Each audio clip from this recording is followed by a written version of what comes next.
Lynette Oxley here for Tack Shack Tactical TV, here with Paul. And as we will say in Afrikaans, die kraaie gaap daar buite. Yeah. It's bloody warm, eh? It's 37 degrees here right now. It's not... Hi Lynette, hello viewers. Yeah, we've got a busy show today. Very busy. Some things came up at the last moment and, you know, we just want to keep our kant skoon. It's, as everybody knows, there's a big game on tomorrow, so yeah, we got to go and start preparing for that. But some interesting things happened. Not a nice thing happened on Thursday in Lewiston in Maine. Now we're actually linked to Gun Owners of Maine, GOM, and they're so this came up straight away on my feed. It was as soon as the shit started hitting the fan. And there was a gunman, a nutter, a guy that had been in the Army Reserves, and he apparently took an M4 out of the Army Reserves armory, and he'd been cashiered out of the army, and he'd been in the mental hospital, and he was out, and he was looking to cause trouble, so he went into a bowling alley first and shot the place up, and there's probably 20 people dead. And now he's disappeared. So this, of course, got everybody's juices flowing again, and the usual suspects started winding up the bandwagon for gun control, etc., etc. And I was engaging on some of the stuff on X Twitter, and I come across this this quote from the Twitter master, from Elon Musk himself, our homeboy, yeah, read on that and weep, guys. That could have been taken from our own work. That's exactly what we've always said. Civilian firearm ownership is the final defense of democracy. It's absolutely essential to democracy. And now you have Elon tweeting it out. That's great. I mean, you know, Boykie done good. Yeah, we wish everybody in Maine, all of the victims and their families, everything of the best. I hope the things get sorted out over the next couple of days. I hope they manage to find this idiot. Yeah, you know, he's still on the loose. In any case, it was a horrible thing to happen. And again, if a person in any one of the venues that he attacked, it was a bowling alley and it was a shopping, if a person in those venues had a firearm and was capable of using it, and it just popped a pull in this guy's head, problem solved, or the problem would have been stopped at that point. Instead, it's just dragging on. There are roadblocks all around. A lot of my mates in Maine, strangely enough, Land Rover mates, a lot of my mates in Maine tell me that there's roadblocks out, the place is in lockdown.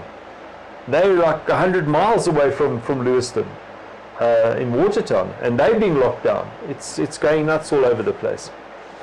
Then a good thing, something that we want to talk about. So we've from GOSA Law and from GOSA side, we're launching Black November specials, obviously, as we do pretty much every year. We've got motivation specials and letters of demand specials. And Cynthia's been awesome with that. And Cynthia's working her tail off on these things. The specials are coming up on screen, but they're also been posted into our Facebook groups. Motivation specials, letters of demand specials, and also membership specials, because you know it's Black November, hell, we need to get more people in the room. So guys, please, if you're not a member of GOSA, consider joining, becoming a paid member. If you're a member or not a member and you need a motivation done, come to us for your motivations. We have the best motivations in the country, literally. They've been copied by just about everybody else that's offering motivations. And also the letters of demand are rocking. I mean, we're seeing really good results from those letters of demand. And we've cut the prices on them too. It's different to a query. A query, you're asking somebody to help you out. A letter of demand, you're putting them on notice. You're saying to him, the next document that you receive from us is going to be a summons. And these seem to get the ball rolling really, really quickly. Right, Lynette, you've got a ladies' introduction to handgun course coming up in a week or two. Yes, on the 11th of November. We have links also in both the GOSA Girls on Fire Facebook group as well as the GOSA Facebook group. I think we're going to have a very successful one. We're already sitting on 20 participants, so I think we're probably going to go to about 30. I've got about 18 of my ROs and ladies already confirmed that they will be helping with it. We're going to have the citizen there, we're going to have the French-Canadian film crew there again, and a variety of other media is also going to be there. So this is an open-air range, unlike the previous event, which was in the indoor range in Pretoria Arms. So this is open range. We're going to be at Cecil Payne. We're going to use the facilities there. Well, hopefully. Maybe the toilets will be fixed by then. Not ours. Not those facilities. Yes, okay. But that. So yes, so we are going to actually use their bathrooms because they still haven't got water back into our container at this stage. Gosh. I actually walked into the range yesterday morning into the kill house, and there was spoor. Big boot spoor everywhere. Yeah, I was actually looking at it. So our home range is at Cecil Payne in Maresburg. And that they have been besieged by Zamazamas. Yeah. Zamazamas come from the mold mine workings. They come over the berms into the range at night, and they steal and break everything they possibly can. Yeah. So anyway, it is what it is. You know, it's a Metro Police range, but the Metro Police has moved their security right up to the gate, to the entrance gate, so that they're protected. The security is protected. They don't protect any of the rest of the range. I don't blame them if they're not armed. I don't really blame them I wouldn't myself. take Zamazamas on myself. If I feel unsafe on the range, I usually just take my stuff and go and leave. Yeah. So but it's going to be an awesome event. Really nice ladies. Come and meet some of the other ladies. It's going to really be lekker. Okay, so we also have a bit of a special. Speaking of the other ladies, we have a bit of a special at the end of the show today. But before we get to that, let's talk about SAPS Again. Oh my word! Last week I told you about the online meeting, the Teams meeting that we had with several hundred of us with SAPS, or several hundred invitees, of which about probably 90 or 85 attended the meeting. In any case, so yesterday, Brigadier Sikakani, bless her cotton wool socks, sends out a recap. They recorded the meeting, so now instead of giving us minutes, she gives us a letter that confirms what we agreed to in the meeting. Remember, the meeting was cut short because all of the participants voted to stop talking to the SAPS because they wanted to plow on with an agenda which they tried to force down our throats. So we all stopped talking, we voted on it, and we withdrew from the meeting, and the meeting ended after 2.5 hours. In any case, so Sikakani wanted a rubber stamp, who wouldn't know the truth if she was slapped through the face with it, produces this report, this letter on the meeting, and it's literally it's titled "The Agreements That We Made at the Meeting."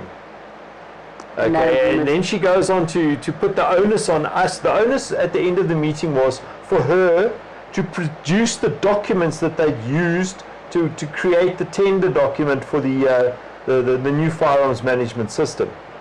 Okay, so that we could see them, so we could meet her again in 2 weeks' time. That's gone now. Now there's no meeting in 2 weeks' time, by the way. That's off the board. And also now we've agreed to everything, the consultation that we... Anyway, so I lost my temper a little bit with the brigadier because, well, she needs to have people lose their temper with her more often. Obviously, people don't. So we've got a clip of my response to her. Okay, no, not that. Is that point 4? Yeah. No, but what about the thing I sent you with my response to... Okay, maybe we haven't got it. Okay, guys. It's on the Facebook page. It's on our Facebook group. Please go onto the Facebook group. Go with me now. My letter to Major General Mamotete and to Brigadier Sekakani is on there, as well as their letter to us, claiming to be the record of the meeting. Okay. So then something else pops up, which Hannes is putting on the screen now. Well, we hope he does. We apparently, Major General Pinar has authored a document which has been signed by the Lieutenant General, the Deputy Head of Visible Policing, and she's now entered into the fray about whether private security can use firearms that are licensed for self-defense, etc., etc. We know they can't. That's a CIRA ruling. It's not a police ruling, by the way.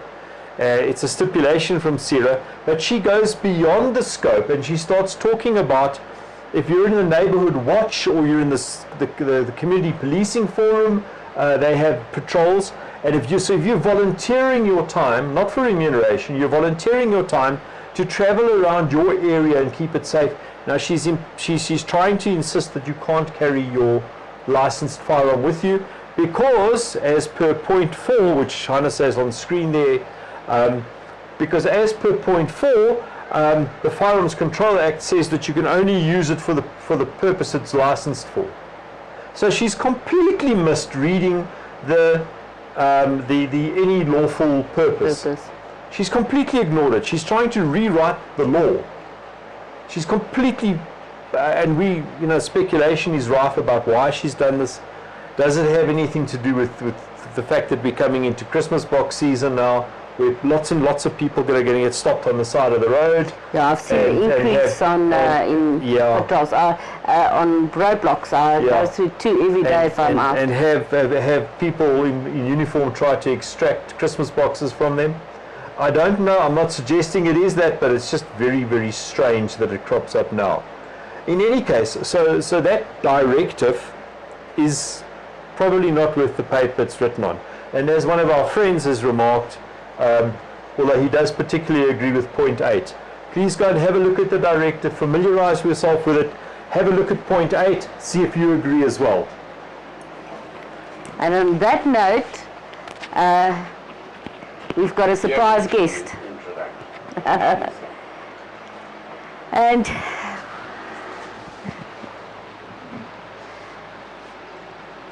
so now Paul has been replaced by a much prettier Keshna, and not Uchi like I was replaced a couple of weeks ago. How's it, Keshna? How are you doing? I'm good, thanks. And you, Lily? Also fine, thanks. That's good.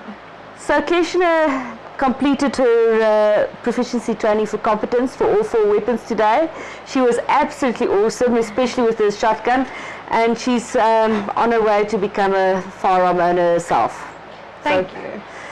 So, not so nice. We've been talking to you a lot about previous stuff, what happened, and on yesterday, it's been just over a year now, on the 30th of October, where you had your incidents at your house. What happened yesterday? So, after months of fighting, I finally got to identify Chad's murderer. And it's ridiculous to know that he's been in prison for the last couple of months. We knew where he was and we had to fight to get in. But we got in and I identified him. So now the process is moving into charging him for murder, and then we are going to move to court proceedings. But Lynette, when people, I really need to write a book about some of the stuff I've experienced, because on one hand you get really good service and really good help from police SAPS, and then on the other side you don't. People would probably not believe me if I had to say this, but the inmates, I was supposed to identify 2 of them yesterday, and they hid for an hour. We waited. Inside the jail. Yeah, they hid inside the jail, and people ask, how's that possible? But it is. And they hid for an hour. They managed to find one of them, and the other one, yeah, eventually we will get an opportunity to identify him. But this is the main culprit. This is the main culprit. This is the one that hurt Chad and murdered Chad and murdered me essentially as well. That destroyed our lives. He is behind bars. He cannot do this to another person, and we are going to make sure that he remains there. So this is not like what we see on TV, that you stand behind a screen. You actually have to go in. Explain the process to our listeners if you don't mind. So what they do is you first get, of course, searched to make sure you've got nothing on you. The detective working on your case is not permitted to be anywhere inside that area. I'm glad to see they are taking precautions, and I assume it's due to the high volume of fraud and corruption that we have. But the people that were involved with the identity were not people working with in my case. So they first go and, of course, get the people, and you calmly sit and wait. And once they're done, they call you. You have to stand with your back against the door. So, and that's when they start discussing what the new process is and what you have to do. So you get clearly instructed not to look behind you when they help you. In this situation, there were stairs, and the room is almost outside. It's an outside little squared room. So they help you then down the stairs, because you're not permitted to turn your head or look back. So you have to keep looking in the front. And then once they've placed you where they want you, they explain to the inmates why they are there. And then from there on, you have to wait for their instructions to say you can turn around. But yesterday's experience was actually, they were so calm and so kind, the wardens, because I think they actually see the real reactions of people. And they asked me if I was ready, and I said I'm ready. And he said, you can turn. And when I turned, I immediately saw Chad's murderer. And at some parts in your head, you try to be logical, but you recognize him, you see everything that keeps coming back to you, and you're like, it's him. And then you look at the other inmates, and the whole time I just kept thinking, I don't want to put an innocent man behind bars, but I know it's him. You keep arguing with yourself. You're like, no, you just want to make sure. So I asked them if I can walk closer to him, because I saw him for a flash moment when he entered the room. And of course the other time when I saw him was when I was hitting him to get off of Chad. So you explained that to me. You didn't realize that you hit him and hit him until he actually let go of Chad. Yeah. So he actually looked up at me more of this way, so that's why I wanted to have a closer look on this side of the face. So I asked them, can I move closer to have an actual look at the inmates? And they said yes. And I walked closer, and I was like, this is you. And I took a brief stroll past, and I was like, I'm actually just wasting everyone's time now trying to look, not for an excuse, but to try and not want to put an innocent man behind bars, but he's not innocent. That's the worst. It's your brain keeps wanting to fight with you, even though you know it's him. So what then made it worse is, now I told them this is him, and they make you touch the inmate on the shoulder, and they have you take a photo with that inmate, because it has to go in for evidence. I think the worst part about it is your self-control. He took the person I loved, and now I have to touch him, and I can't do anything. I can't do anything to not get revenge, but to make sure he can't hurt other people. You can't do anything. And it was one of the most difficult parts after they took the photo, to walk away without saying a word, without acting upon what you're feeling, because you do feel a lot of emotions. You feel anger, you feel got you, finally, you are going to rot where you deserve to be. And I still remember, and it's not like a very big area, but at some point I had my hands and my left hand was the first one I had in a fist, and the wardens recognized it and lightly took me by my arm and escorted me out. And by the time they opened the door with the second warden waiting, both my hands were shaking, because for a split moment I just thought, I want to turn back. I just want to go and punch him. I just want to, and I'm not a violent person. You don't think like that. It's not normal for a person to think like that.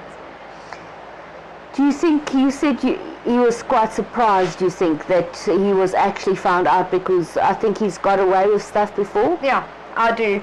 I don't think he thought after a year that he would be presented with what he did.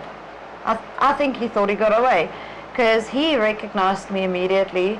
He still tried to avoid my eyes. He looked up and just looked up, and the rest, some of the other inmates did a similar thing, but when they realized that they didn't recognize me, they just looked, if that makes any sense. They just looked, okay, you're not here for me, I'm okay, if that makes any sense. That's what I think goes through that inmate's head when they're like, oh, you're not here for me, I know I'm safe. Because some of them just looked at me, and when I went to stand right in front of him, I looked him straight dead in the eyes, and I hope that he saw in my eyes that there was, oh, I've got you. You know, I know, and I've got you. So how did he get into prison? It was actually not the security companies, and then from your side it was not the police that got him in there? No. So tell us how that happened. So a security company caught him. Actually, the security companies, there's two of them that caught both suspects on separate occasions. So this security company had caught him, and I was at court, and I was like, I know this oak. I was at court to learn for, learning court procedures. You kind of up and thrown in a deep end here. I need to learn very fast. So I was at court that day, and I was like, what are the chances? What are the chances? And it was a brief moment, couldn't even see his full face, and I was like, I believe that's Chad's murder. And phoned the police, and yeah, this was about 4 months ago. Phoned them, I said to them, I believe that one of the people that's at court today is Chad's murderer. How do we go about the ID parade, and how do we do this, because this looks like him. Yeah. And it was excuse after excuse after excuse, and about 2 weeks ago I went in and I said to them, after running around trying to get them just to have me do the ID parade, I eventually went to them and I said, you know what, I'll be coming every single week, and I'll be sitting here until I saw that inmate, until I see that inmate. I'll be sitting here, because I couldn't get a clear view of his face. He didn't look up to look at who's sitting at court. So it was serendipity Yes. that you saw him in court. So I mean, it was such a frustrating situation to go through, and eventually I said, you know what, fine, I'll come every week and have a cup of coffee with you guys until you guys organize it. I mean, we know that one was a tip-off from the public, and we know that he's arrested and that he is in jail as well. The same jail, mind you, that he is in jail. The second one. Yes, the second That's one. hiding. Yes, the one they couldn't find after an hour of looking. How could you not find an inmate? That's a good question, but it happens, and that's the worst part. Is so they call their names or their numbers or whatever, and they just don't come forward. They just don't come forward. They had to go and look for them. So, yeah. Well, yeah. It's a very emotional process, I'm not going to lie, but I have to at least thank the wardens at the prison for bringing me a glass of water when I did just completely have a meltdown. Because I touched him and I couldn't do anything. You're doing something, and you've done such a lot of good for other victims. Thank you very much for what you're doing. You're very brave. And yeah, GOSA Girls on Fire is right behind you. Thank you very much. Thank you very much, Keshna, and we'll see you again soon. Always. Absolutely. Thank you very much. Thanks, viewers. Cheers. Thanks. Bye.